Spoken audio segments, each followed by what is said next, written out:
श्याम गडेकर सरांना मी विनंती यासाठी मी करणार आहे, आपण अनेक वर्ष परीक्षक म्हणून काम पाहत आहे आणि आपला मी सर्वांशी या ठिकाणी परिचय करून दिला की नृत्य दर्पण कला अकादमी भांडूप संस्थापक आणि नृत्य दिग्दर्शक म्हणून तुम्ही काम पाहताय. संस्कार भारती भांडूप पश्चिम समितीचे नृत्य त्या ठिकाणी आपण सदस्य आहात, नृत्य प्रमुख आहात, विद्या प्रमुख, आणि सध्या भरतनाट्यम क्लासिकल नृत्याचे तुम्ही शिक्षण घेताय. कालांतरानं ही कला वाढत जाईल, मोठी होत जाईल, पण सुजय गुरु त्यांनी एकदा तुम्हाला शब्द दिला, सांगितलं की तुम्ही येता आणि मान सन्मान या ठिकाणी न पाहता की आपली कला आहे, आपली कला ती कालांतराने जिवंत ठेवण्याचं काम एक परीक्षक या नात्याने सांगताय. आज जे कलाकार आपण महामिसळच्या निमित्ताने सर आपण त्या ठिकाणी परीक्षण म्हणून काम केलं. आज या ठिकाणी ह्या 7 लावणी नृत्याच्या संदर्भात देखील आपण चांगली कामगिरी परीक्षक म्हणून केलेत. आपण हे जे 7 कलावंत आपल्या सोबत आहेत, आपण मार्गदर्शन करावं अशी मी विनंती करतोय. सर्वांना प्रथम नमस्कार. उत्सव परिवार आयोजित तसेच श्री समर्थ प्रतिष्ठान आणि श्री गणेश मित्र मंडळ यांच्या संयमाने हा जो कोकण महोत्सव सुरू आहे त्यात सर्वांना प्रथम माझ्या शुभेच्छा. आणि मला इथे येण्याची संधी दिली परीक्षक म्हणून, त्याच्या मी श्री सुजय धुळत परिवारांचा आभार मानत आहे. सर्वांना एवढंच स्पर्धकांना एवढंच सांगायचं आहे की थोड्या फरकामध्ये फक्त तुमचा नंबर म्हणा किंवा काही आहे तो हे झालेला आहे, म्हणजे विनर आम्ही चूज केलेला आहे. सर्व अव्वलच आहेत त्याबद्दल शंकाच नाही, कारण स्पर्धक ऑडियन्स पण पाहत आहेत की हे सर्वांनी जे काही नृत्य केलेलं आहे लावणी ते सर्वांनी पाहिलेलं आहे.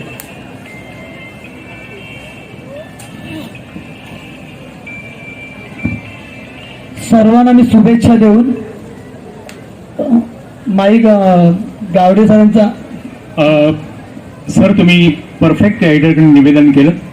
कलाकारांनी कशा पद्धतीने या ठिकाणी कला आत्मसात केली पाहिजे, पण त्यापेक्षा ज्यांना गेली 22 वर्षाचा प्रदीर्घ अनुभव आहे त्या स्त्रिया निखिल चव्हाण या अनेक ठिकाणी परीक्षक म्हणून काम करतात, चांगली कामगिरी करतात.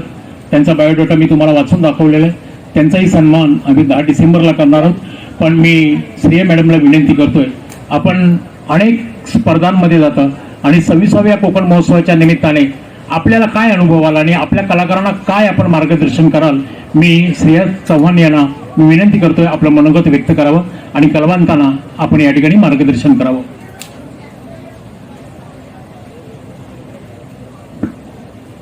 नमस्कार सगळ्यांना.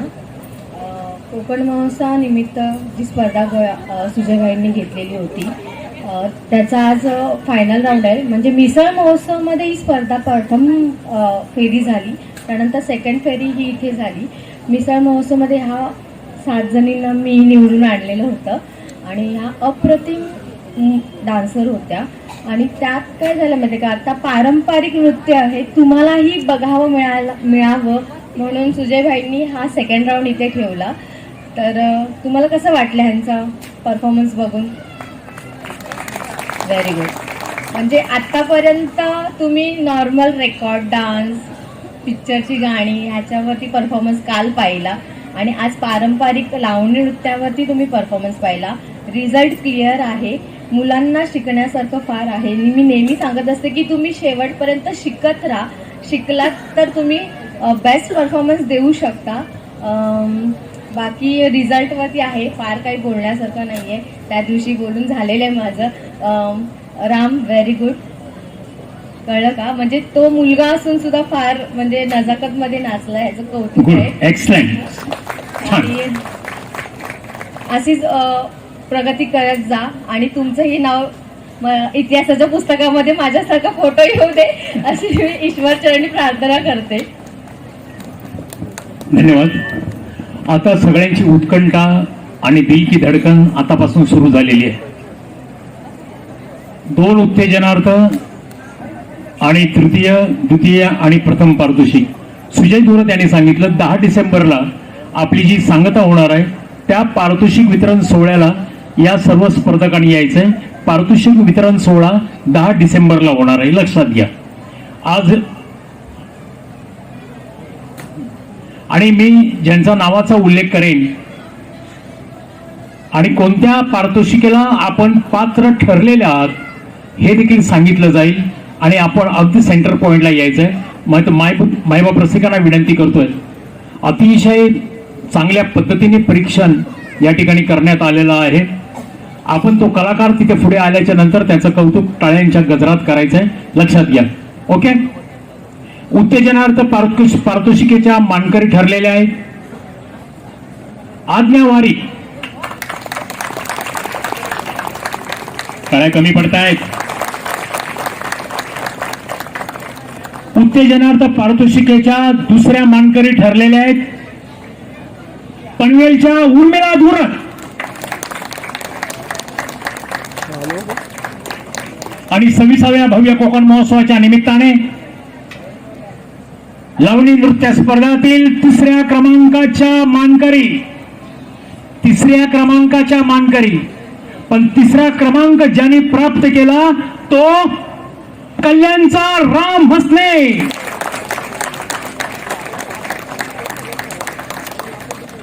आता खरी कसोटी, दुसरा क्रमांक कोण आणि प्रथम क्रमांक कोण? दुसऱ्या क्रमांकाच्या मानकरी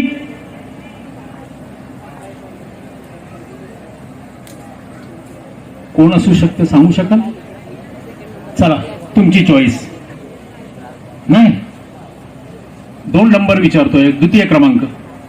तुम्ही साक्षीदार आहात या कार्यक्रमाचे. सगळ्यांना उत्कंठा लागली आहे.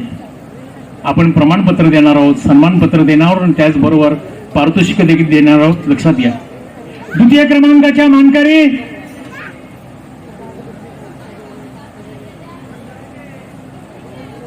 विरारच्या अंकिता गुरव.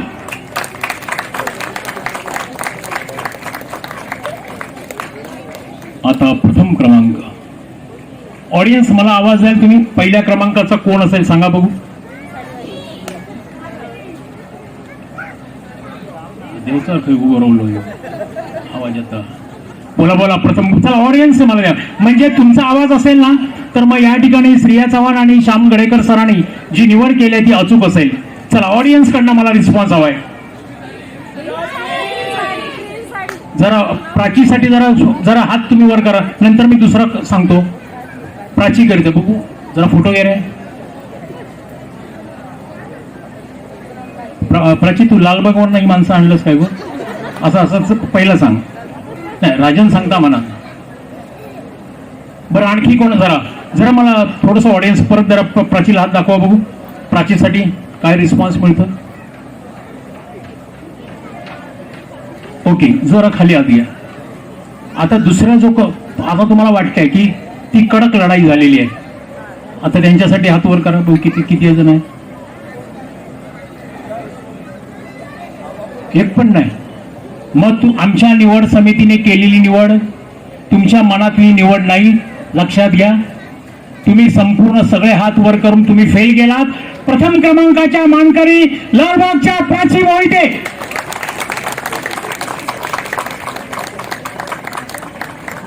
धन्यवाद. अशा पद्धतीने हा निकाल. आणि बरोबर 10 डिसेंबरला आपण 8 वाजता सर्व स्पर्धकांनी म्हणजे प्रथम द्वितीय तृतीय क्रमांक आणि उत्तेजनार्थ 2 पारितोषिक ज्यांनी प्राप्त केलेले आहेत त्या सर्व स्पर्धकांनी 10 डिसेंबरला यायचं आहे. पुन्हा एकदा 7 स्पर्धकांचं आपण कौतुक करूया जोरदार टाळ्यांच्या गजरामध्ये. अतिशय चांगल्या पद्धतीने आपण नृत्य सादर करून आपण रसिकांचं मनोरंजन केलं. आपल्या सर्वांचे विशेष आभार. धन्यवाद. जय हिंद, जय महाराष्ट्र. हा कार्यक्रम संपला असं मी जाहीर करतोय. उद्या या ठिकाणी महत्वाची आहे. पुन्हा एकदा सर्वांचे आभार व्यक्त करतोय.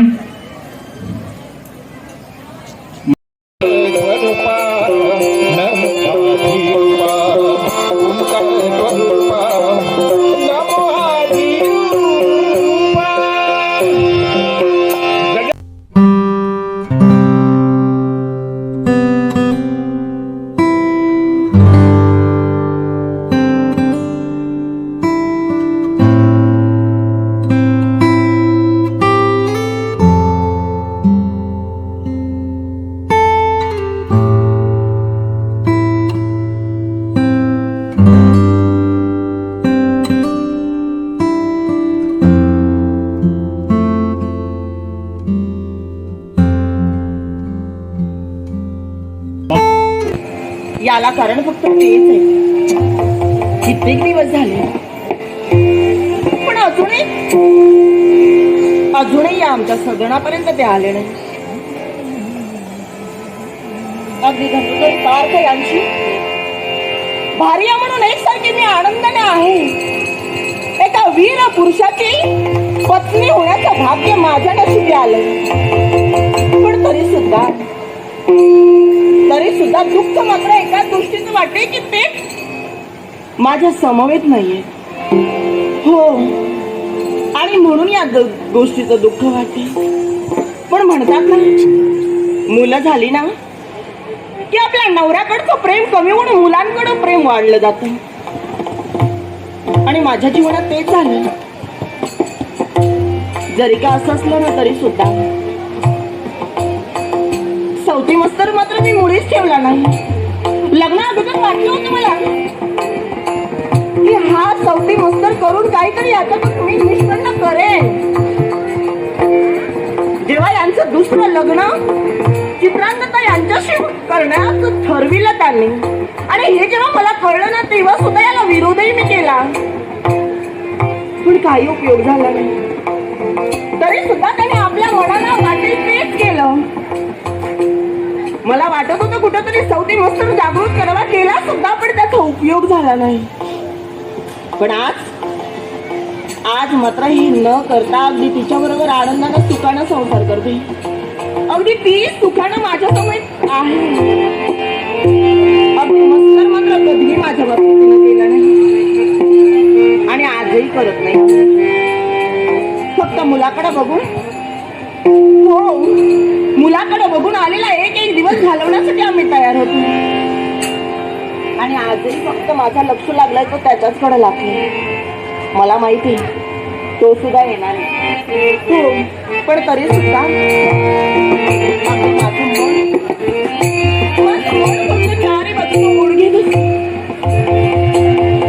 कारण सवती मस्तर जरी नसला ना तरी सुद्धा ती सुद्धा अगदी आनंदानं माझ्या समोर येत आहे. पण एका गोष्टीची मात्र खंत वाटते की आतापर्यंत जी गोष्ट आम्ही मुलाला सांगितली नाही ती गोष्ट कधी एकदा त्याला सांगणार आहे आणि कधी एकदा त्यांची भेट घडवून देणार आहे. याच्याकडे आमचं लक्ष लागलेलं आहे दोघींचं. दोघी विचार करतो की आपण कधी सांगायचं, हा मुहूर्त कधी येणार आहे आमच्या जीवनात याचा विचार एकसारखी करत असते. पण तो क्षण जोपर्यंत येणार नाही ना, जोपर्यंत मुलाचं नाही बापाचं, जोपर्यंत एक मत होणार नाही, जोपर्यंत त्याची भेट होणार नाही तोपर्यंत नाही आमच्या मनाला समाधान वाटणार नाही. तोपर्यंत कुठेतरी पूर्वकामाने गेल्यासारखं नाही वाटणार आहे. आणि म्हणून उदास झाली, म्हणून मला कंटाळा आलाय. का कळत नाही कधी हा दिवस येणार आहे. अगदी उदास जीवाने अगदी किती दिवस राहायचं हेच कळत नाही, हेच कळत नाही. किती उदास जीव झाला, उदास जीव झाला, प्रिय नाता भेटला, प्रिय नाता, प्रिय नाता, प्रिय नाता भेटला, उदास जीव झाला, उदास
काय सांगा, तुला सुद्धा माहितीच आहे ना किती दिवस झाले ज्या गोष्टीची मार्ग प्रतीक्षा करते, पण ती गोष्ट मात्र आमच्या जीवनात अजूनही आली नाही. अहो, उर्मी, मनामध्ये एक निश्चय तुम्ही केला असाल हो, तर तो केव्हा परिपूर्ण होईल, केव्हा त्याला यश लागेल हे सांगता येणार नाही.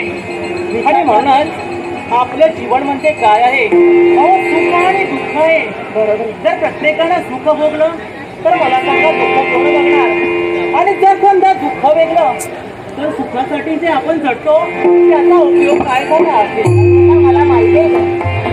अगं, आज तू सुद्धा एवढे विचार करत असताना सुद्धा मला धीर देण्याचा प्रयत्न करते, पण तरी सुद्धा तुझं हृदय सुद्धा मला जाणत आहे.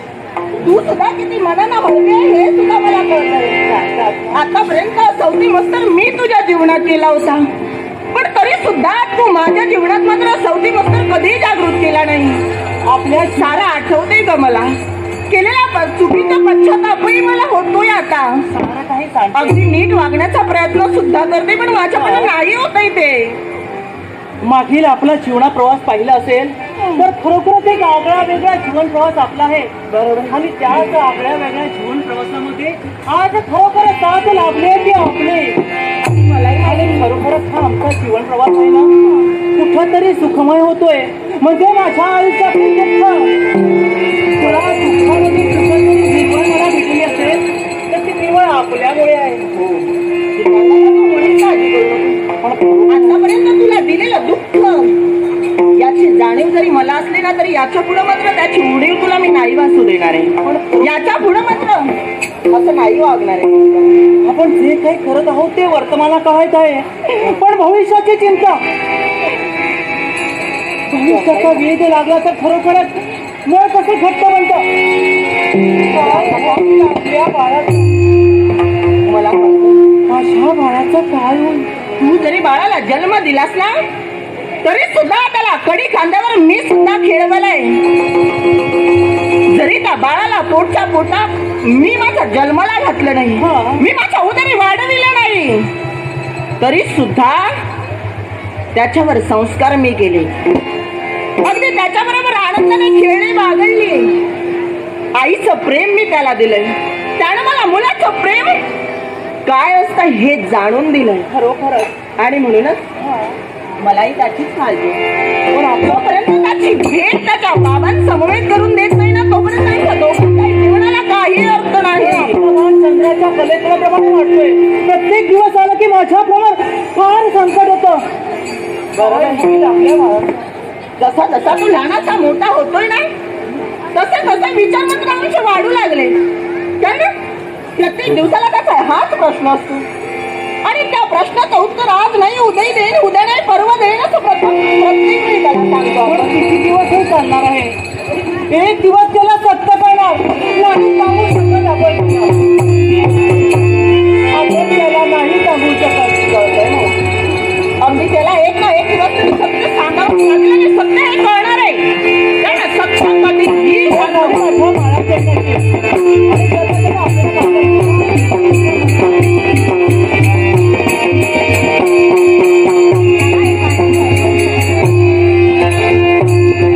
एकसारखे मनाकडे उत्सुकता लागले की ज्या क्षणाला मी बंधन केलं ती सुखद वार्ता मी माझ्या आईला जाऊन केव्हा कथन करीन. आणि म्हणून उचलत्या पावलानं मी माझ्या आईपर्यंत तिथे मुलीच आणि पूजन शरण करावे, तिची पाच पूजा करावी आणि स्वतःची गाड्या पुढे केल्याचा आस्वाद आपण आपल्या मनात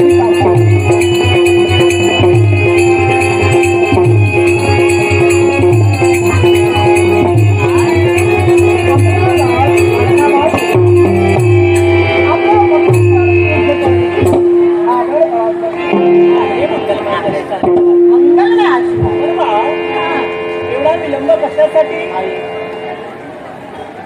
तुमचा आशीर्वाद मला प्राप्त झाला की प्रत्यक्ष स्वर्ग दोन बोट होण्याचा आभास माझ्या मनात. आणि म्हणून या पवित्र जळांचे निदान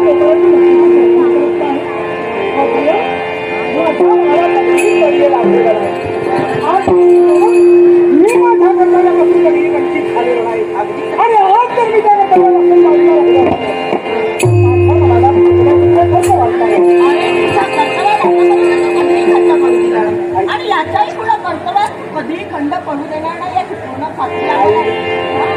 या विश्वात देव आहे की नाही याची कल्पना मला नाही, पण माझ्यासाठी सर्वस्व काय आहे तर ज्या आईनं माझ्यावर यथायोग्य संस्कार केले, माझं जीवन संस्कार क्षम बनविलं आणि या विस्तीर्ण वासनांचा नाश करता बनविला, माझ्यासाठी आई सर्वस्व होतं.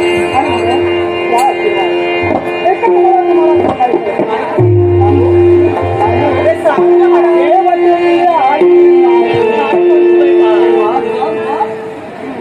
देवतुल्य आई माझी.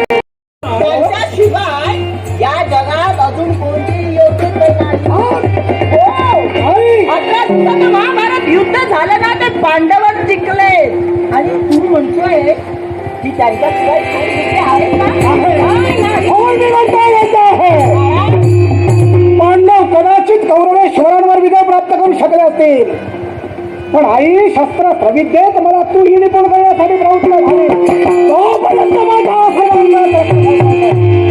पांडव कधीही युद्धे योग्य आहेत मी मान्य करणार नाही. अरे काय हे तुझ्या डोक्यात बसलंय? मला हा विचार सोडा का बस आलाय? पण मला सांगा, ऐक काय तुला ऐकायचंय ना? बोला. मी तुझी आई आहे. हा? आणि आईचं तू ऐकणार आहेस की नाही सांग? मातृभक्त असल्या कारणानं तुझी आज्ञा मला शिरसावंद्यत आहे. बरोबर ना? काय सांगायचं मला लवकर सांगा. बाळा, अरे ज्यांनी तू मारण्यासाठी जातोय ना मारण्यासाठी बरं नाही पांडवांना मारण्यासाठी नाही, तो विश्वासघाती आहे हे मला पांडवांना दाखवून द्यायचं, त्याच्यासाठी निघालो. नाही मला. अरे योद्धे आहेत, अरे आहेतच ते योद्धे आणि तू सुद्धा काही कमी नाहीये. होय ना? तू सुद्धा योद्धा आहे. या बाळावर आत्मविश्वास अरे, आहे ना तुझ्यावर तुझा? माझा विश्वास आहे. मग काय होता तुम्ही? बाळा, तू अजून लहान आहे. आई तू तरी समजा. बाळा, तू अजून लहान आहेस तेव्हा याचा विचार करू नको. मी लहान आहे ना? हो, जी ती पत्रिका तू पाहिलीस ना, हा. आता तू काय कर माहितीये? काय करू? ती पत्रिका पाहिलीस ना, हा तू अश्वन बद्दल केलायस ना, हा. आता तू असं कर, तो अश्व घे आणि त्या पांडवांपर्यंत जा. आई, हो, आणि त्यांना शरण ये. बाळा जा म्हणते आमच्यासाठी. आई तू काय म्हणतेस? कल्पना आहे तुम्हाला? पूर्णपणे कल्पना. आई तर तुझ्या भावाला छळण द्यायला सांगते. अरे त्या तुझ्या भावाला पांडवांसमोर शरण द्यायला सांगतात. काका पूर्ण घेऊन त्यांना शरण ये. बरोबर आहे ना? अजून काय करणार आहे? एवढं तर आपल्याला वाटते. नाही विलास माझा. इच्छा नाही पण तुझ्या इच्छेसाठी. हो आज तुझ्या इच्छेसाठी त्याला सांगावं का चालेल? पांडवांच्या धर्मकार्यात सहकार्य करावं म्हणून काय करेल याचा पत्ता लागला. हा भाग त्यांना शरण जाणार आहे. याला कथन करावं लागेल. मग असंच करू. पण या बबरू आणाचं आव्हान आहे. त्याला हे सांगावंच लागेल. माझी महती मी तुम्हाला जरूर नाही दाखवून देणार. सांगितलं तरी सुद्धा याचा प्रश्न अडेल का? पहिला प्रकार आपल्याला ठीक सांगावा. आहे. तुमची संख्या आहे. बाळा, आम्ही तुझ्याकडे चुकवण्याचा प्रयत्न करतो. आतापर्यंत अनेक दिवस झाले तुम्हाला आम्ही सांगायचं न सांगायचं याचा विचार करत होतो. मला वाटतं तू ज्यांच्याशी आज वैर घेतोय सांगावं तुला. ते म्हणते पांडव. ते पांडव म्हणजे आपल्यासाठी कुणी परके नव्हे, ते आपल्यासाठी. पांडव तुमच्या मनासाठी परके नाही. नाही बाळा. मग माझा आणि पांडवांचं नातं आहे तर तरी का? आहे बाळा, तू सुद्धा एक पांडवच आहे. हो. मी एक पांडवी आहे. पांडवातील एक घटक आहे. मी एक पांडवांचा अविभाज्य घटक आहे. पांडव असल्या कारणानं मी तुला म्हणाले बाळा तू त्यांना शरण ये. अरे आपल्या माणसाला आपण जर शरण गेलो तर काही चुकत नाही. आणि त्यांच्या समवेत तू राहिलास नाही आई. तर आम्हाला सुद्धा आनंद आहे. मला माझ्या कर्तव्य वाचून वाटण्याचा तुम्ही प्रयत्न करता. तुम्ही म्हणतात की मी एक पांडव आहे. बरोबर आहे. मी पांडवांचा एक अविभाज्य घटक आहे. मला सांगा नाही मी पांडवांचा अविभाज्य घटक तो कसा? ज्या माझ्या प्रश्नाचं उत्तर. त्याला कारण काय माहितीये? तर धनुर्धरी पार्थ हे तुझे जन्मदाते बाबा आहे. आणि भार्या आम्ही दोघी जण. आजपर्यंत हे सत्य आम्ही नक्की आतापर्यंत हे तुला कधी सांगितलं नाही. आणि ते सत्य तुला सांगावं लागले की तू धनुर्धरी पार्थ याचा पुत्र आहे. सत्य आहे, वीर आहे. बाळा तुझं हे रक्त सोडतं ना, हे असल्यामुळं हे मला आज मला सांगायचं नव्हतं पण आज सांगावं लागलं. बहुण माताने माताची वाढ घडविला पण जेव्हा पवित्र पुरुषांना घडलं बाबा थोडं माझा जन्म झाला पण त्याला सुद्धा एक कारण आहे. ते काही दिवस माझ्या प्रश्नाचं उत्तर दिलं हो का त्याला सुद्धा कारण आहे. निश्चित सांगतात की पांडव तुझे वैरी नव्हे तू पांडवांचे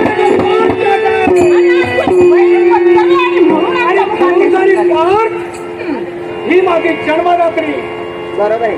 माझे बाप आहे माझे पितृदैवत आहे हो बाळा. निघालो हे जर तुमच्याच आहे, पांडवांचा बंध केलेला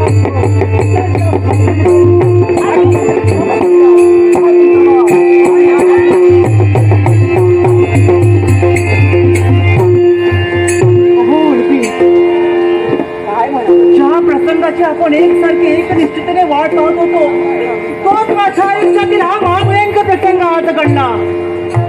माझ्या बाळाला त्याच्या पितृदेवतेचं नाव कळालं. आज हे त्याला सांगावं लागलं याला कारण आहे. हा तिथपर्यंत गेला खरा न जाणून नकळे काय घडेल.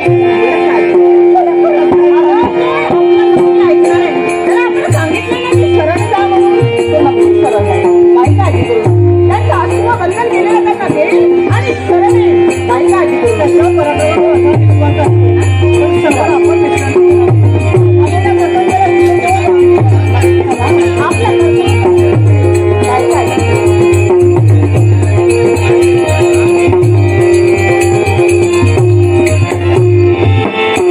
वीररी जबाबदारी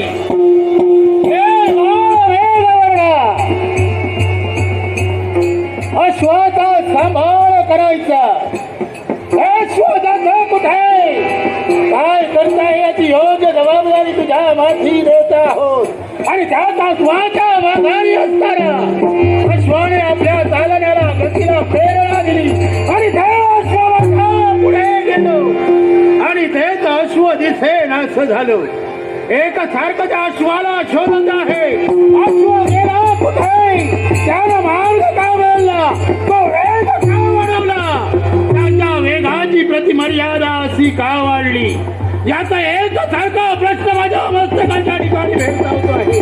मी तर नव्हे तर माझे काका तुझा माझा सगळे पण हे काका सरी राहिले काका अहो काका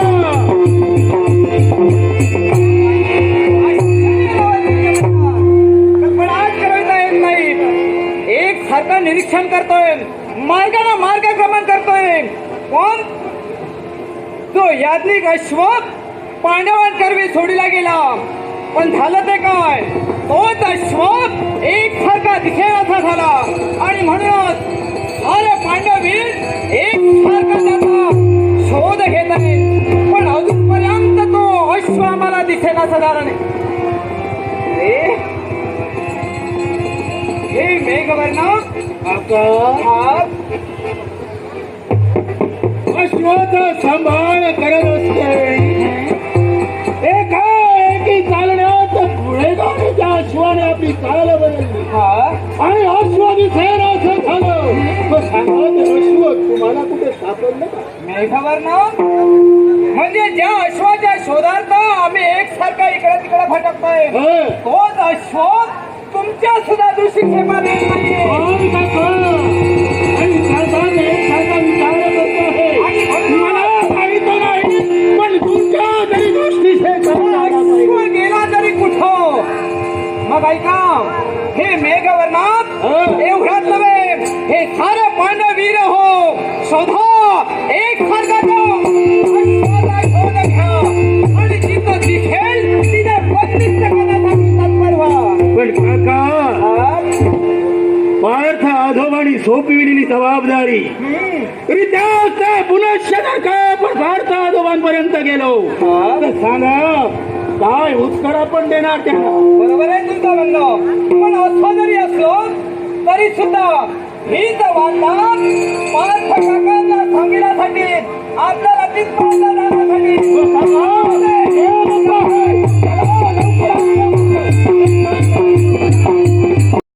एका ही वाढविली आणि ते अश्वाची सेन असं झालं.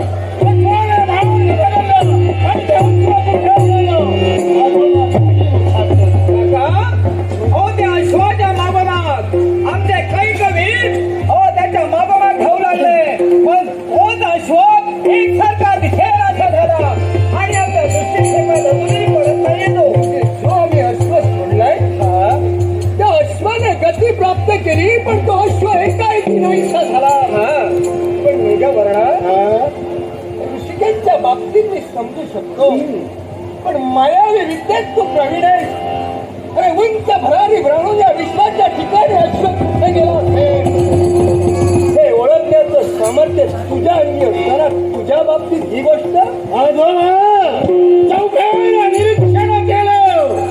अश्वाप्रमाणे चालल्या तर मी सुद्धा माझी गती वाढविली पण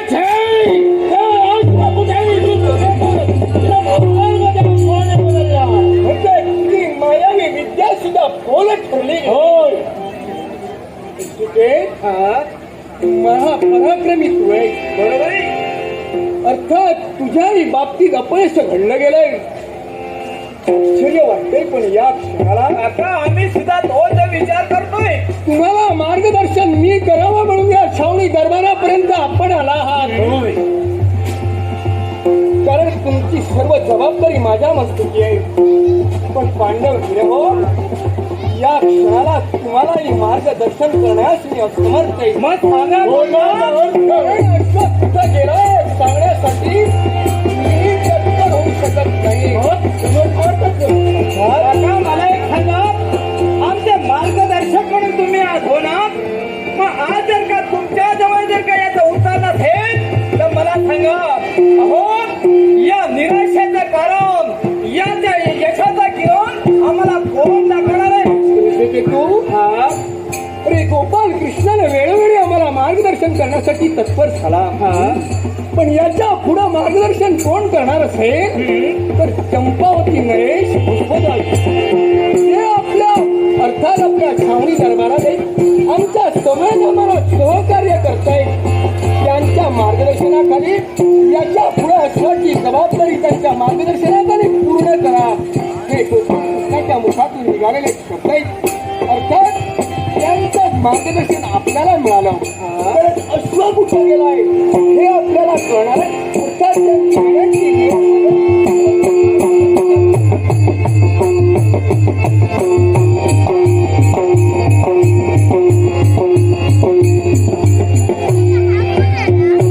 जय गोपाल जय गोपाल जय गोपाल हे गोपाल तुझ्या पूजाने पवित्र चरणी चंपावती नरेश औषध शतशः प्रणव शतशः प्रणव शतशः प्रणव. नित्याचं कर्तव्य स्नान संध्या आटोपून छावणी दरबारापर्यंत प्रवेश करावा. पार्थाशी गाईचा हितगुज करावा. सोडलेल्या अश्वाची माहिती घ्यावी आणि तदनंतर पुढे कर्तव्य याच्यासाठी प्रथमतः पार्थापर्यंत जाणं योग्य वाटतंय.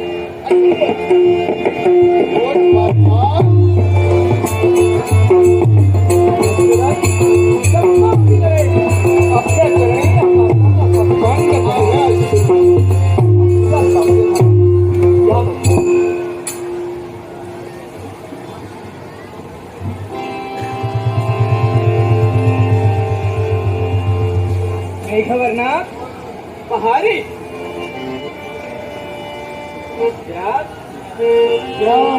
आशीर्वाद ह्या मेघवर्णाला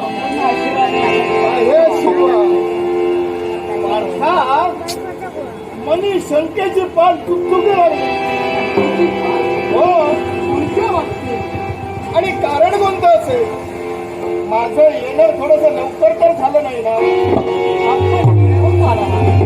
वेळेवरती आलोय असं असताना प्रश्न का उपस्थित करतात त्याच्याही मुळाशी कारण आहे. नित्याचं करतात अश्वाची पूजा करावी.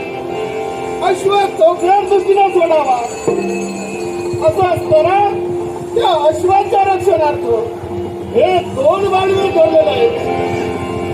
पण आजच्या मी प्रकार पाहतो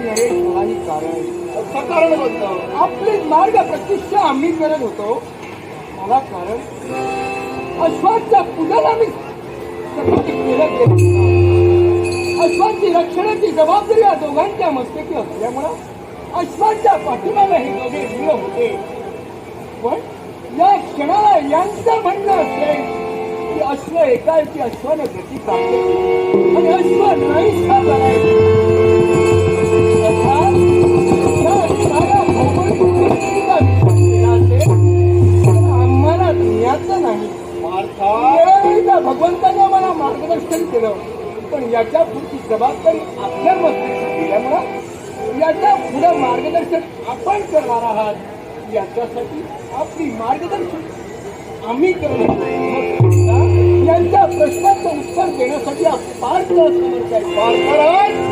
तुमच्या वाटे मुखकार निघालेले काही क्षण आम्हाला हसू येऊ लागलं आणि हसण्याचं कारण बंद असेल तर हे दोन बलाढ्य मानवी आज अश्वरक्षणासाठी असताना सुद्धा यांच्या दृष्टीला आड अश्व गेला आणि याच गोष्टीचा हसू मला आलं बरं काय रे मेघावर कुठपर्यंत गेला होता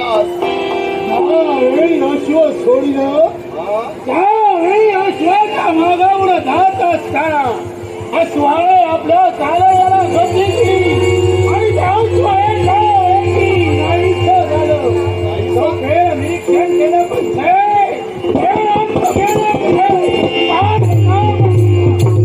प्रश्नात एक सारखं समर्पक उत्तर शोधताय पण सापडत नाही पण मेघवर्ण वेगवेगळ्या बुद्धिचातुर्यानं तू अश्वाचं शोधन करू शकला असता असंही असताना तूही निष्फळ ठरला निष्फळ ठरलो सफल ठरला अरे विषय तू तुझ्याही बाबतीत ते हो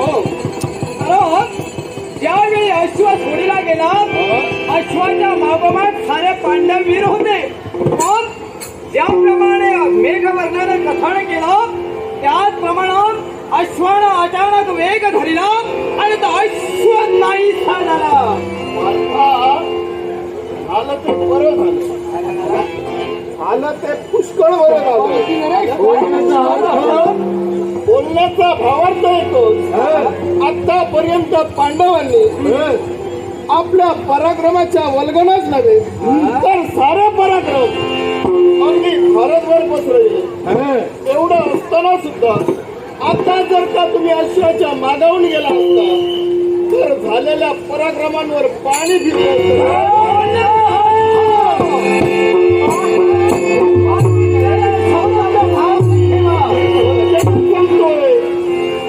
जर का अश्वाच्या मागाहून हे गेले असते पुनश्च काही छावणी दरबारापर्यंत आले नसते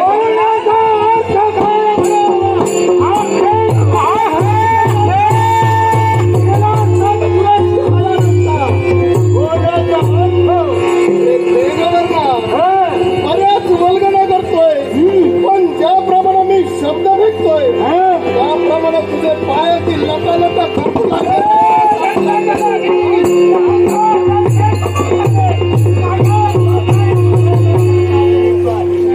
का बुडतोय मग ऐकायचंय तर ऐका तुमचा अश्व एकाएकी दिसनासा झाला दुरीचे लाट गगनाला जाऊन भिडले अश्वाच्या मागून तुम्ही सैरामैरा पळत असताना सुद्धा एकाएकी अश्व तुमच्या दृष्टी आड झाला अश्व गेलाय कुठं आम्हाला याच प्रश्नाचं उत्तर जर का तुम्हाला हवं असेल तर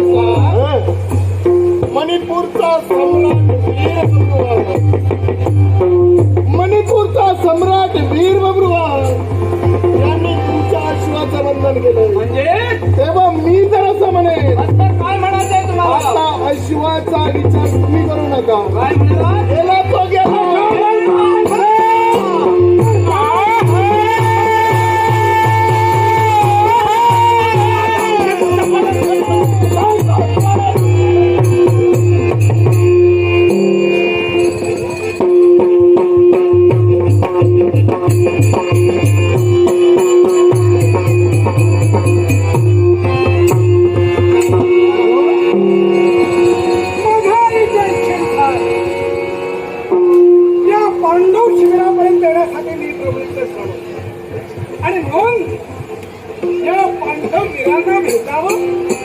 त्यांचं माझं असलेलं नातं त्यांच्या समोर आणावं आणि स्वतःची इच्छा परिपूर्ण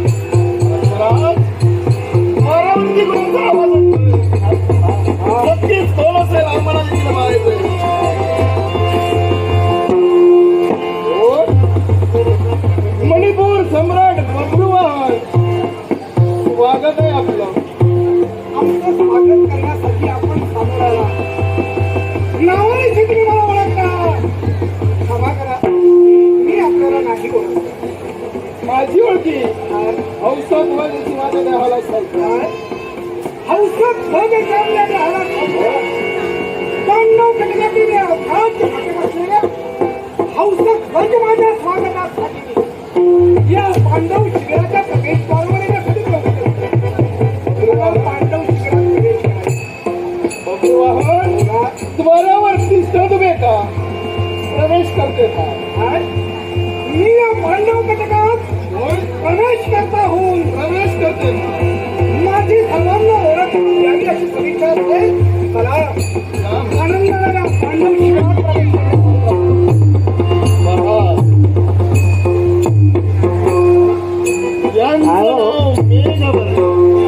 ज्याची मेघाप्रमाणे करताना असे हे मेघ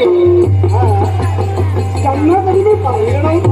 आज प्रथम पहिल्यांदा त्यांची माझी विनंती होत आहे.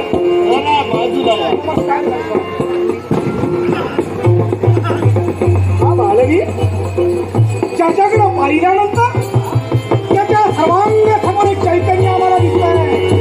काय नाव आहे? पुत्र ऋषभदेव तोष यांचे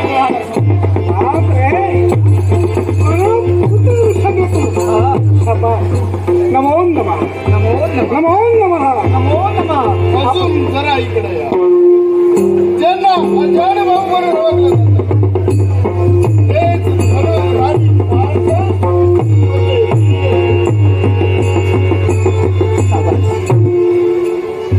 माझ्यासारखा भाग्यवान मी ज्यानं 18 दिवसाच्या महाभारत युद्धात काही कौरवेश्वराला धरा देती पाडिलं.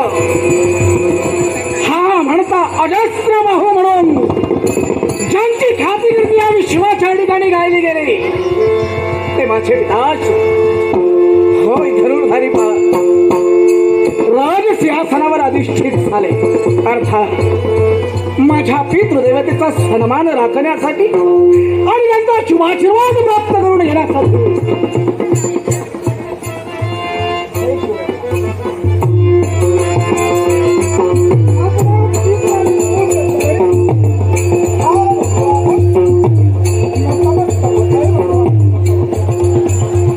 तुम्ही जर चॅनलला नवीन असेल तर चॅनलला सबस्क्राईब करायला विसरू नका. जी बाजूची बेल आयकॉन असेल त्याला नक्की दाबा. आपले नवीन व्हिडिओ बघायला मिळेल.